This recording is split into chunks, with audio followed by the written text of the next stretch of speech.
F-15 விமானத்தளம் தகர்க்கப்பட்டது. Israel ஒளித்து வைத்த மெர்கவா ஒளித்து கட்டிய ஹிஸ்புல்லா வெளியிட்டிருக்கக்கூடிய அதிரடி வீடியோக்கள், குரூஸ் ஏவுகணையை குருடாக்கி இருக்கக்கூடிய ஈரான், ஓமனில் இந்திய கப்பல் பற்றி எரிகிறது, கடலில் மிதக்கும் ஆதித்யா, வாழ்த்து சொல்லும் இந்துக்கள், இந்தியாவில் இறந்த நெத்தன்யாகு, பூஜை செய்த புஸ்வானங்கள், ஜலசந்தியில் ஜல்லடையாக்கப்பட்ட அமெரிக்க கப்பல், ஹர்முஸில் நேரடி சண்டை, இழுத்து மூடப்பட்டிருக்கக்கூடிய ஹர்முஸ் ஜலசந்தி, அரபு நாடுகள் அதிரடி மீட்டிங், MQ-9 விமான வீடியோவை வெளியிட்ட ஈரான், 4 வயதிலும் 9 வயதிலும் உடலை தேடும் காசா பெண்மணியின் கண்ணீர். இப்படி இன்டர்நேஷனல் அளவிற்கு இன்னைக்கு நடந்திருக்கக்கூடிய பல முக்கியமான செய்திகளை தான் வீடியோக்களுடைய ஆதாரங்களோடு இன்ஷா அல்லாஹ் இந்த பதிவில் நம்ம பார்க்க இருக்கிறோம். அதுக்கு முன்னாடி நம்ம பேட்டை டிவி யாரெல்லாம் சப்ஸ்கிரைப் பண்ணாமல் இருக்கீங்களோ அவங்களாம் சப்ஸ்கிரைப் பண்ணிக்கோங்க.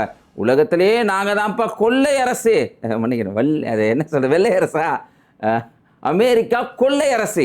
எல்லா நாட்டிலையும் எப்படியாவது ஆட்டையை போட்டு டாக்ஸை போட்டு நாங்கள் தான் வல்லரசுன்னு காட்டிக்கிட்ட F-35 விமானம், நேற்றே நம்ம சொல்லியிருந்தோம், முஃபாக்கா சால்ட் அப்படின்னு சொல்கிற ஜோர்டானுடைய விமான நிலையத்தில் இந்த F-35 விமான நிலையத்தை, அதனுடைய ஓடு பாதை, அதனுடைய தளம், இன்னும் சொல்ல போனால் அந்த விமானமே இன்னைக்கு எப்படி இருக்குன்னு தெரியாத அளவிற்கு மிகப்பெரிய ஒரு அடியை ஈரான் கொடுத்துருக்காங்க. இந்த வீடியோவை பார்க்குறப்ப உங்களுக்கெல்லாம் புரியும்.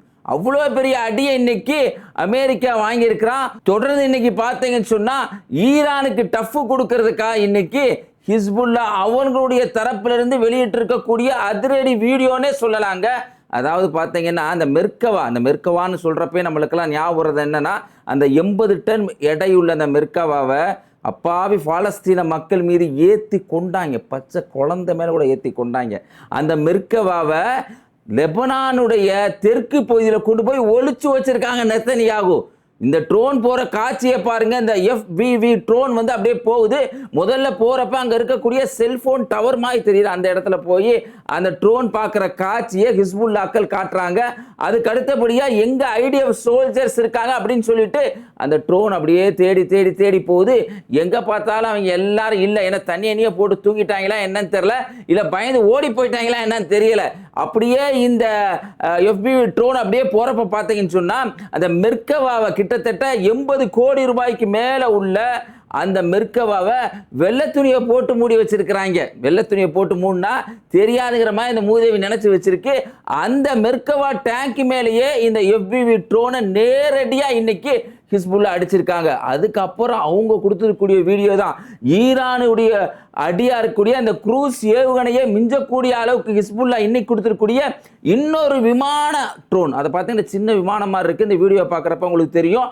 அதை கரெக்டாக ஏவிருக்காங்க. எங்கன்னு சொன்னா IDF சோல்ஜர்ஸ் இந்த லெபனானுக்குள்ள ஆட்டையை போட்டு, இஸ்ரேலே ஆட்டையை போடப்பட்ட நாடு தான், திருட்டு பைய நாடு தான். அந்த திருட்டு பைய இன்னொரு திருட்டை செஞ்சுக்கிட்டு இருக்கிறான். எங்கன்னா லெபனானுக்குள்ள வந்து லிட்டானி, சைடா, டயர் போன்ற இடங்கள்லாம் நிலத்தை அபகரித்து வச்சுக்கிட்டு இருக்கான். அந்த பகுதியில் போய் இராணுவ கட்டமைப்பு, அது இல்லாமல் அயன்டோமெல்லாம் கொண்டு வந்து வச்சிருந்தா அது மேலே அடி விழுந்துருந்துச்சு.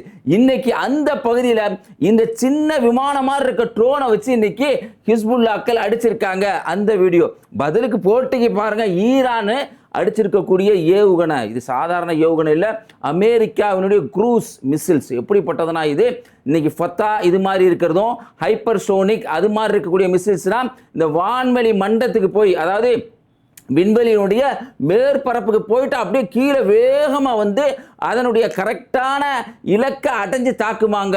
இங்கே இருக்கக்கூடிய அந்த ஃபத்தா அது மாதிரி ஹைப்பர் சோனிக் மிசில்ஸ்லாம். இது குரூஸ் எப்படின்னு சொன்னால் ஒரு பெரிய அளவுக்கு மேலே போகாமல் அப்படியே நடுத்தர அளவுக்கே போகுமா. விமானத்துடைய இன்ஜின் அளவிற்கு அதில் எரிபொருள் நிரப்பப்பட்டு கரெக்டாக இலக்கை அடிக்கும் அப்படின்னு சொல்லி ஈரான் நோக்கி அனுப்பிச்சு வச்சாங்க. ஈரான் அதையே அடித்து அதை ஒரு வீடியோவை அப்லோட் பண்ணியிருக்காங்க. இதையும் பார்த்து இன்னைக்கு உலகமே கொண்டாடிட்டு இருக்கு. ஏன்னு சொன்னால் ஒவ்வொரு நாட்டையும் போய் மிரட்டுறது. இப்போ கியூபாவை மிரட்டிக்கிட்டு இருக்காங்க. கியூபாவில் அங்கே ஆட்சியே சரியில்லை. டே ஒன்றை பாடுறா முதல்ல, அதான் ஒருத்தன் போட்டிருக்கான், பச்சையாக போட்டிருக்கான். அந்த பதிவு நம்ம சொல்ல முடியாது. ஒன்றை பின்னாடி திரும்பி பாடுறா முதல்ல, ஓன்ட்ட எவ்வளோ இருக்குன்னு அதை சரி பண்ணிடா அப்படின்னு ஒருத்தன் போட்டிருக்கான். கியூபாவில் போய் இன்னைக்கு பிரச்சனை பண்ண ஆரம்பிச்சிட்டாங்க. இதனாலேயே என்னவோங்க இன்னைக்கு உலகத்தில் உள்ள மிகப்பெரிய அசிங்கத்தை ட்ரம்ப்பு அனுபவிச்சுக்கிட்டு இருக்கிறான். தொடர்ந்து பார்த்தீங்கன்னா அவன் அனுப்பிய க்ரூஸை மட்டும் அடித்தது இல்லாமல் இன்னைக்கு அமெரிக்காவினுடைய மிகப்பெரிய ஒரு கப்பல் USS ஜெரால்ட் ஆர் ஃபோர்டா இல்லை USS ஆப்ரஹாம் லிங்கனா இல்லை பெரிய கப்பல் ஏதோ ஒரு கப்பல் இன்னைக்கு ஹர்முஸ் ஜலசந்தியில் நிறுத்தி வைக்கிற இந்த கப்பலை ஈரானுடைய அந்த நீர்மூழ்கி கப்பலிலிருந்து அனுப்பப்பட்ட ஏவுகணை மிசில்ஸ் இன்னைக்கு அட்டாக் பண்ணியிருக்கு அப்படிங்கிற செய்தியை ஈரானுடைய நியூஸ் சேனல் உட்பட வேற வேற நியூஸ் சேனல்லாம் செய்தியாக சொல்கிறாங்க. சொன்ன உடனே எப்படி அப்பாச்சி அந்த ஹெலிகாப்டர் அடிக்கப்பட்ட உடனே அமெரிக்காவினுடைய அந்த இராணுவ கட்டமைப்பாக இருக்கக்கூடிய சென்டோம் என்ன பதில் சொன்னாங்கன்னா இல்லை எங்கெல்லாம் அடிக்கலை அப்படின்னாங்கல்ல, அவங்க இன்னைக்கு சொல்கிறாங்க எங்கெல்லாம் அடிக்கலைன்னு. அப்படி சொல்லும் போது நம்மளுக்கு தெரியுது, டே நீ மச்சான் இவன் தாண்டா வசமாக வாங்கியிருக்கான் அப்படின்னு நல்லா நம்மளுக்கு தெரியுது. இன்னைக்கு அந்த கப்பலும் அடிக்கப்பட்டிருக்கு அப்படிங்கிற ஒரு செய்தி கிடைக்குது. பார்த்தீங்கன்னா ஹர்முஸ் ஜலசந்தியில் நேரடியாக இன்னைக்கு ஈரானுக்கும் அதே சமயம் அமெரிக்காவுக்கும் சண்டை நடந்துக்கிட்டு இருக்கு. சண்டையை மூட்டி விட்ட நெத்தனியா என்ன பண்ணிக்கிட்டு இருக்கான், ஜம்முன்னு மாப்பிள்ளை மாதிரி இருக்கிறான். இப்பயாவது ட்ரம்ப்புக்கு புரிஞ்சிருக்கும். ஏற்கனவே ஜேடி வான்ஸ் திட்டினாரா இல்லையா நெத்தனியாவை, நேற்று கூட நெத்தனியாவை திட்டினாரா இல்லையாங்க ட்ரம்ப்பு, அதே மாதிரி இன்னைக்கு புரிஞ்சிருக்கும். அவன் கிள்ளி விட்டுட்டு ஜம்முன்னு மாப்பிள்ளை மாதிரி இருக்கான். இன்னைக்கு ஈரானுக்கும் அமெரிக்காவுக்கும் சண்டை, பத்தாததுக்கு ஈரானுக்கும் முஸ்லிம் நாடுகளுக்கும் சண்டை. முஸ்லிம் நாடுகளில் மனாமா பகுதி இன்னைக்கு ஈரான் அடிச்சிருக்காங்க. குவைத்தினுடைய பல வான்பரப்புகளில் ஷாகிட் 136 UAV அந்த ட்ரோன் பறந்துகிட்டு இருக்கு அப்படிங்கிற செய்தி இன்னைக்கு கிடைச்சிருக்குங்க. ஹர்முஸ் ஜலசந்தியை இன்னைக்கு ஈரான் சொல்லியிருக்காங்க நிரந்தரமா நாங்கள் இழுத்து மூடிட்டோம்ப்பா, மறு அறிவிப்பு வர்ற வரைக்கும் நிரந்தரமா இழுத்து மூடிட்டோம்ப்பா அப்படின்னு சொல்லிட்டாங்க. அதனாலதான் இன்னைக்கு பார்த்தீங்கன்னா இந்தியாவில் இருக்கக்கூடிய எரிபொருள் அதாவது பெட்ரோல் கெமிக்கல் இது மாதிரியான பொருட்கள்லாம் விலை உயருது. அதே மாதிரி டிரான்ஸ்போர்ட் சார்ஜஸ் எல்லாம் ஏறப்போகுது. டிரான்ஸ்போர்ட் சார்ஜ் என்ன, அதை போக்குவரத்து சார்ஜ் அதிகரிச்சா கண்டிப்பா அத்தியாவசிய பொருட்களுடைய விலை உயர். இதுதான் எதார்த்தம். இந்த நிலைக்கு காரணம் யாருன்னு சொன்னா இஸ்ரேல் தான் அப்படிங்கிறத நீங்க புரிஞ்சுக்கணும். பதிலுக்கு பார்த்தீங்கன்னா இஸ்ரேலால் நம்மளுக்கு ஏற்பட்டிருக்கக்கூடிய அடியை பாருங்க. ஓமனுடைய கடற்பரப்பில் நம்ம 2 நாளைக்கு முன்னாடியே சொல்லியிருந்தோம், இந்தியாவினுடைய ஒரு கப்பல் MT அப்படின்னு சொல்ற மாரிவெக்ஸ் அப்படிங்கிற கப்பலை மாய்ஸ்ராவில் அப்படிங்கிற பகுதியில் ஏற்கனவே அடிக்கப்பட்டதை நம்ம கூட பார்க்குறப்ப என்ன சொல்லியிருந்தோம், ஹூத்தி பயல்களால் அடிக்காதரா அப்படிங்கிற மாதிரி சொல்லியிருந்தோம். இந்த மேப்படியா வேலையை பார்த்ததே அமெரிக்காக்காரன் தான், அவன் தான் அடிச்சிருக்கிறான். பார்த்தீங்கன்னா தொடர்ந்து என்ன பண்ணுறாங்கன்னு சொன்னால் அடுத்து இந்தியாவுடைய கப்பல் 2வது கப்பல் அட்டாக் பண்ணப்படுது. பாலாவி கொடியை ஏந்திக்கிட்டு MT செட்டில் போலோ அப்படின்னு ஒரு கப்பல் வருது. கிட்டத்தட்ட அதில் 21 மாலுமிகள் இருக்கிறாங்க. 21 மாலுமிகளில் மிக முக்கியமானவங்க யாருன்னு பார்த்தீங்கன்னு சொன்னால் ஆதித்யா, கவனிச்சுக்கோங்க, சிவானந்த், பிட்னாய், சுரேஷ் அப்படின்னு சொல்லி 3 பேர் இருக்கிறாங்க. இந்த 3 பேர் மட்டும் இல்லாமல் கூடுதலாக 21 பேர் இருக்காங்க. இந்த 3 பேர் தான் அந்த இன்ஜின் பகுதியை இயக்கிக்கிட்டு இருக்கிறாங்க. டேரக்டாங்க, சாதாரண அட்டாக்லாம் இல்லை. பொதுவாக இந்த கப்பல் போகிறப்ப கப்பலை மட்டும் நிறுத்துறதுக்கு அதோட இன்ஜினை மட்டும் அடிப்பாங்க. இது வழக்கத்தில் உள்ள ஒரு விஷயம். பெரும்பாலும் அமெரிக்காவும் சில சமயங்களை செஞ்சிருக்காங்க, ஈரானும் இப்படி சில சமயங்களை செஞ்சிருக்காங்க. ஆனால் இந்த தாக்குதல் எப்படின்னா ட்ரக் போட்டுக்கெல்லாம் அமெரிக்காக்காரன் அடிச்சானா ஒரு வீடியோ அப்லோட் பண்ணுவான். இந்த வீடியோ பார்த்தா உங்களுக்கு தெரியும். அது மாதிரி இந்தியாவினுடைய கப்பல் அடிக்கப்பட்டு ஆதித்யா சர்மா, அது மாதிரி சிவானந்த், சுரேஷ் 3 பேரும் இறந்து போயிருக்காங்க. இன்னைக்கு இதை பத்தியான ஒரு கண்டனம் இல்லை. யார் இந்துக்கள் என்று சொல்லிக் கொள்ளக்கூடியவங்க எந்த விதமான கண்டனம் இல்லை. ஆனா உண்மையான இந்துக்கள் இன்னைக்கு கண்டிச்சுக்கிட்டு இருக்காங்க. ஆனா இந்துக்களை தன்னை அடையாளப்படுத்திக்கிட்டாங்க இல்ல, அவங்க என்ன தெரியுமா பண்றாங்க, இதுக்கெல்லாம் காரணம் நெத்தனியாகு தான்.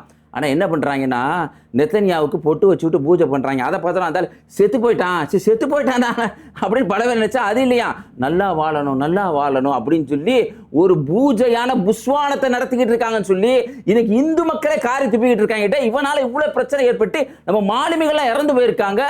எந்த விதமான எதிர்ப்பும் இல்லாமல் இன்னைக்கு ஒன்றிய அரசாங்கம் இருக்கிறாங்க. எந்த விதமான எதிர்ப்பு இல்லைங்க.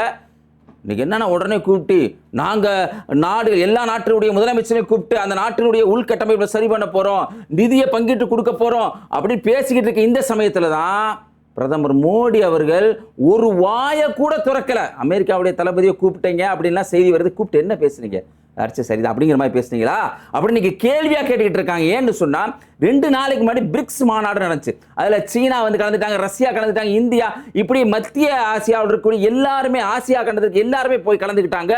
அதுக்கு அமெரிக்காவுக்கு அடி கொடுக்கணுங்கிறதுக்காக நம்ம RMDல வர்த்தகம் பண்ணுவோம், டாலர்ல பண்ண வேணாம் அப்படின்னு சொன்னப்ப இன்னைக்கு ஜெயசங்கர் உட்பட பல பேர் என்ன சொன்னாங்கன்னா, டாலரேஷன் நாங்கள் அப்படிலாம் செய்ய மாட்டோம், அமெரிக்காவுக்கு சப்போர்ட் பண்ணி தான் இருப்போம். டேய் மோடி போறன்னு உங்களை காரி துப்புனாண்டா, உக்ரைனுடைய போரை சொல்லும்போது ட்ரம்ப் மோடி போர், ஏன்னா அவர் தான் ரஷ்யாட்டிருந்து ஆயில் வாங்குறாரு. ரஷ்யாட்டிருந்து ஆயில் வாங்குறதுனால மோடி என்ன பண்ணுறாரு, ரஷ்யா காசு கொடுக்குறாரு. ரஷ்யா போய் உக்ரைனை தாக்குறாங்க, அங்கே குழந்தைகள்லாம் இறந்து போகிறாங்க, அதனால மோடி போர்னு வரைச்சாங்க. அப்பயும் சிரிச்சுக்கிட்டே இருந்தாங்க. இந்த இம்சை அரசன் 23ஆம் புலிகேசியில் வடிவேல் சிரிப்பால் அது மாதிரி சிரிச்சுக்கிட்டு இருந்தாங்க இங்கே இருந்த சங்கிகள். இப்போ இறந்து போயிருக்காங்களவங்கள யாருடா, இவங்களுக்கு குரல் கொடுக்கணுமா இல்லையா? எந்த விதமான குரலும் கொடுக்காம இருக்காங்க. நாங்கள் இந்துக்கள் என்று சொல்றவங்க யாரும் குரல் கொடுக்கல, ஆனா உண்மையான இந்துக்கள் குரல் கொடுத்துக்கிட்டு இருக்காங்க. அதே சமயம் நம்மளும் இவர்களுக்காக குரல் கொடுக்கணும். இவங்களுடைய குடும்பத்துடைய நல்வாழ்விற்காகவும் அந்த தகப்பனை இழந்திருக்கக்கூடிய குழந்தைகளுடைய ஆரோக்கியத்திற்காகவும் நம்ம ஒவ்வொருத்தவங்களும் இறைவன்ட்ட பிரார்த்தனை செய்யணும் அப்படிங்கிறதையும் ஒரு செய்தியா சொல்லிக்கிறோம். இதுக்கிடையில பார்த்தீங்கன்னு சொன்னா இஸ்லாமிய நாடு தலைவர்கள் ஒன்று கூடிட்டாங்க. என்னடா நான் பார்த்தீங்கன்னா ரொம்ப நாள் கழிச்சு கூடியிருக்கிறாங்க, ஏதாவது சவர்மா இல்லை கிரில்லில் தயார் செய்யலாம் அப்படின்னு பார்த்தா அது இல்லை. சிரியாவில் கோலன் ஹைட்ஸ் இருக்குல்ல, அதை இஸ்ரேல் ஆக்கிரமிச்சுக்கிட்டு இருக்குங்க. அது விடக்கூடாது, அதை நாங்கள் கண்டிக்கிறோம். இஸ்ரேல் வெளியில் போயிரு. லூசு பயிலா, 1.5 வருஷமாக ஆக்கிரமிச்சு 1.5 வருஷமாக கொண்டுக்கிட்டு இருக்கிறான். அது இப்போ தான் இவங்களுக்கு கண்ணே தெரிஞ்சிருக்கு என்ன மாதிரி நிலைமையில இஸ்லாமிய நாடுகள் இருக்காங்கன்னு பாருங்க. இன்னைக்கு கண்டனங்களை தெரிவிச்சுக்கிட்டு இருக்கிறாங்க.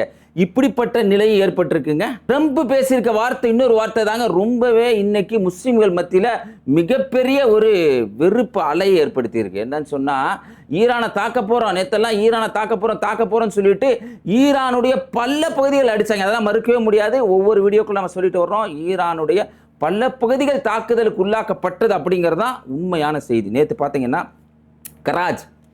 கராஜ்ங்கிற பகுதி டெஹ்ரான்லேருந்து கிட்டத்தட்ட ஒரு 60 கிலோமீட்டரில் கூடிய மிக முக்கியமான பகுதி. அந்த நகரத்தில் வெறியாட்டத்தை ஆடி தீத்தாங்க. கியாம்னு ஒரு ஸ்கொயர் இருக்குது. இந்த கியாம்ங்கிறது என்னன்னு சொன்னால், அமெரிக்காவுக்கு எதிராக மக்கள் வெகுண்டெழுந்து இரவு நேரங்களில் தங்களுடைய ஆட்சியாளர்களை ஆதரித்து அமெரிக்காவுக்கு எதிராக தங்களுடைய கண்டன குரல்களை எழுப்புகிற இடம் தான் இது மாதிரியான சர்க்கிள்ஸ்லாம், அந்த மாதிரி ஸ்கொயர்ஸ்லாம், சதுக்கம்லாம். அந்த இடத்துல இன்னைக்கு நீங்கள் பார்த்தீங்கன்னு சொன்னால் ஒரு குண்டை போட்டிருக்கான். அதே மாதிரி பார்த்தீங்கன்னு சொன்னால் அசுலியோ, பந்தர் அப்பாஸ், கொஷாம், ஹேங்காம், மினாப், கர்கான் போன்ற இடங்கள்லாம் ஈரானுடைய பல இடங்கள் பார்த்தீங்கன்னா பத்தி எரியுதுங்க. பல இடங்களில் இன்னைக்கு தாக்குதல் நடத்தப்பட்டிருக்கு. அதனால தான் இன்னைக்கு பார்த்தீங்கன்னா கச்சா எண்ணெயுடைய ரேட்டு மேலே ஏறுது, கோல்டினுடைய ரேட்டு கீழே இறங்குது. இந்த மாதிரியான சந்தர்ப்பத்தில் இன்னைக்கு ட்ரம்ப் பேசுகிறப்போ ஒரு வார்த்தையை பதிவு பண்ணுறான், அல்ஹம்துலில்லா நான் அடிக்க போகிறேன் அல்ஹம்துலில்லான்னு நக்கலா ஒரு பதிவு பண்ணியிருக்கான். டேய், எந்த நாளாக இருந்தாலும் சரிடா, எந்த நிலையாக இருந்தாலும் சரிடா, முஸ்லீம்களை பொறுத்த மாத்திரத்தில் அல்ஹம்துலில்லாஹி அலா குல்லி ஹால், எல்லா நிலையும் நாங்கள் அல்லாஹ் போகணும்டா. எங்களை பொறுத்த மாத்திரம் இந்த உலகம் ஒரு பெரிய விஷயமே கிடையாது. இறந்து போனோம்னா எங்களுக்கு பிரச்சனை கிடையாது. எங்களுடைய வாழ்வு சரியாக இருந்தால் இறைவனை எங்களுக்கு பரிசு இருக்குது. ஒன்றை மாதிரி பல பேரை கொண்டு இல்லை எப்சினோட தொடர்படுத்தி 14 வயசு பிள்ளைய கற்பழிச்ச அந்த கேவலமான நிலை எங்களுக்கு இல்லை. ஈரானுக்காரனுக்கு அப்படி ஒரு நிலைமை இல்லை. நீ தாண்டா கேவலப்பட்ட ஒரு பொழைச்சிக்கிட்டு இருக்கிற அப்படிங்கிறது மக்கள் சொல்லக்கூடிய பதிலாக இருக்குது. 4 வயதிலையும் 39 வயதிலையும் உடலை தேடக்கூடிய காசா பெண்மணியுடைய ஒரு கண்ணீர் கதைங்க. இவங்களுடைய பேர் பார்த்தீங்கன்னா கதீர் ஜவாத் அப்படின்னு சொல்கிற இவங்களுக்கு 39 வயசு. இவருடைய கணவருடைய பேர் யூசுஃப். கிட்டத்தட்ட இவங்களுக்கு பார்த்தீங்கன்னு சொன்னால் ஒரு 6 குழந்தைகள். முகமது 16, ரம்சி 14, ஹியாம் 19, யாசர் 16, ஏசான் அப்படின்னு சொல்லி ஒரு பையன் 14 வயசு பையன். 30 அக்டோபர் 2023 அன்னைக்கு இவங்க ஷேக் அஜ்லீன் அப்படிங்கிற ஒரு பகுதியில் அவங்க இருக்கும்போது, பள்ளிவாசல் பக்கத்தில் இருக்கும்போது இவங்களுடைய 2 பசங்களும் இருக்காங்க. முகம்மதும் ரம்சியும் இருக்கிற பகுதியில் இஸ்ரேல் நேரடி அவங்க மேலே கொண்டு போட்டது மட்டும் இல்லை, மேலே அப்படியே அவங்களுடைய F-16 விமானம் சுற்றிக்கிட்டே இருக்குது. யாருமே உள்ளே போக முடியாத நிலை. இன்றைக்கி கதீர் ஜவாத் என்ன பண்ணுறாங்கன்னா, அந்த தாய் தன் மகனை காப்பாற்றணும் இந்த செய்தியை கேள்விப்பட்டவுடனே தன்னுடைய பையனை அழைச்சிக்கிட்டு எப்படியாவது ஆம்புலன்ஸ்கிட்ட போய் கெஞ்சி கூத்தாடி, ஏன்னா ஆம்புலன்ஸில் போக மாட்டாங்க, ஆம்புலன்ஸ் மேலே குண்டை போட்டுருவாங்க, அதனால் போக பயந்திருந்த அந்த பகுதியில் கெஞ்சி கூத்தாடி அந்த தாய் அந்த ஆம்புலன்ஸை அழைச்சிக்கிட்டு உள்ளே போகிறாங்க. உள்ளே போனால் 4 ஆம்புலன்ஸ் போகுது, ஒரு ஆம்புலன்ஸ் மட்டும் தான் உள்ளே, ஒருத்தர் மட்டும் தான் தைரியமாக போகிறாரு. போய் ரம்சியினுடைய உடலை பார்க்குறாங்க. 14 வயசு அந்த பையனுக்கு உடம்பெல்லாம் செதஞ்சு கிடக்கு. அழுகிறாங்க அந்த தாய். அப்போது கூட அந்த பையனுக்கு உயிர் இருக்குமா? எல்லா தாயும் அப்படி தான் நினைப்பாங்க, உயிர் இருக்கும் அப்படின்னு அந்த தாய் நினைக்கிறாங்க. தூரத்தில் பார்க்குறாங்க 16 வயசு முகமது பையன், அந்த பையன் அப்படியே இறந்து கிடக்கிறான். அவங்க என்ன நினைக்கிறாங்கன்னா, இறந்துருக்க மாட்டாங்க, பையன் உயிரோடு தான் இருப்பான். மேலே ஃப்ளைட்டு சுற்றுது, குண்டை போட போகிறாங்க. உடனே வந்து ஆம்புலன்ஸ் டிரைவரை அந்த பையனை ரம்சியை தூக்கி ஆம்புலன்ஸில் ஏற்றி இந்த கதீர் ஜவாத் அந்த தாயை உள்ளே ஏற்றி ஆம்புலன்ஸை வேகமாக எடுத்துகிட்டு வர்றாரு. அந்த தாய் கெஞ்சுறாங்க, என் பையன் இன்னொரு முகமதை கூப்பிட்டுருவோமா, முடியாதுமா, குண்டை போட்டுருவாங்க, வேணாம், வாய்ப்பு, நம்ம எல்லாரும் இறந்து போயிடும் அப்படின்னு சொல்லிட்டு வேகமாக ஹாஸ்பிட்டலுக்கு கொண்டு வர்றாங்க. அந்த தாய் அந்த தன்னுடைய மகனுடைய கையை பிடிச்சிக்கிட்டு அழுகிறாங்க. கையை பிடிக்கும்போது அந்த தாய்க்கு ஒரு எண்ணம், ஹார்ட் பீட் அடிக்கிற மாதிரி ஒன்று, என் பிள்ளை உயிரோடு தான் இருப்பான். அல்சிஃப் ஹாஸ்பிட்டலுக்கு கொண்டு விடப்படுது. பையன் இறந்துட்டான்னு சொன்னோன்னே தாய் அப்படி கதறி அழுகிறாங்க. அவனுடைய நினைவாக அந்த பையனுடைய ரத்தம் கலந்த அந்த ஷர்ட்டை வாங்கி வச்சுக்கிறாங்க. திரும்படியும் எந்த பகுதியில் இஸ்ரேல் இருக்கானோ அந்த பகுதியில் தன்னுடைய மகனுடைய உடலை எப்படியாவது எடுத்துடணும். முகமது அங்கே கிடக்கிறான், 16 வயசு பையன் போகிறாங்க, போக முடியலை. சாத்தியம் ஃபுல்லாக குண்டு மலையாக இருக்குது. 40 நாள் கழித்து தன்னுடைய மகன் 14 வயசு மகனையும் தன்னுடைய கணவரையும் அழைச்சிக்கிட்டு போய் பார்த்தா 16 வயசு முகமதுங்கிற பையனை காணோம். உடலே எங்கே இருக்குன்னு தெரியலை. அழுதுகிட்டே வந்துடுறாங்க. இது அப்படியே அவங்க பேட்டி கொடுக்கும்போது சொல்கிறாங்க, என்னுடைய வாழ்க்கை எப்படி தெரியுமா, இன்றைக்கி எனக்கு 39 வயசு, எனக்கு 4 வயசாக இருக்கும்போது என்னுடைய தகப்பனன் இதே மாதிரி இஸ்ரேல் கொண்டுட்டான்.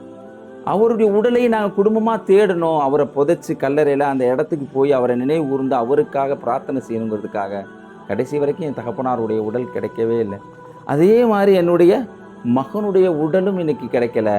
என்னுடைய மகனுடைய எலும்பு கூடு கிடைச்சாலும் பரவாயில்ல, அதை கூட நான் எடுத்து புதைச்சி அந்த இடத்துல போய் அந்த பையனுக்கான பிரார்த்தனை செய்வேன் அப்படின்னு சொல்லி கண்ணீர் மல்க பேட்டி கொடுக்குறாங்க அந்த தாய். கடைசியில் அந்த பையனுடைய நினைவாக, முகமதுங்கிற அந்த பையனுடைய நினைவாக இடிபாடுகளுக்கு அடியில் அந்த பையனுடைய சட்டையை ஒன்று தேடி கண்டுபிடிச்சி அதை எடுத்து நினைவாக வச்சுக்கிறாங்க.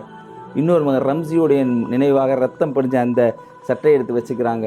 வீட்டில் இருக்கும்போது ஒவ்வொரு இடத்துலையும் அந்த பசங்க பேசுகிற குரல் தான் எனக்கு கேட்குதுன்னு கண்ணீர் விடுறாங்க அந்த தாய். உண்மையிலேயே இந்த தாய்க்கு இறைவன் அருள் செய்யணும். இந்த குழந்தைகளை இறைவன் மறுமை நாளில் அந்த தாயோடு இணைத்து வைக்கணும் அப்படின்னு நம்ம மறந்துடாமல் துவா செய்யணும். இது மாதிரியான வீடியோக்களை தொடர்ந்து பார்க்கறதுக்காக நம்ம பேட்டை டிவியை சப்ஸ்கிரைப் பண்ணுங்கள். இந்த வீடியோ பற்றி உங்களுடைய கருத்தை கமெண்ட்டில் பதிவு செய்யுங்க. இந்த வீடியோ உங்கள் நண்பருக்கு ஷேர் செய்யுங்க. அஸ்ஸலாமு அலைக்கும்.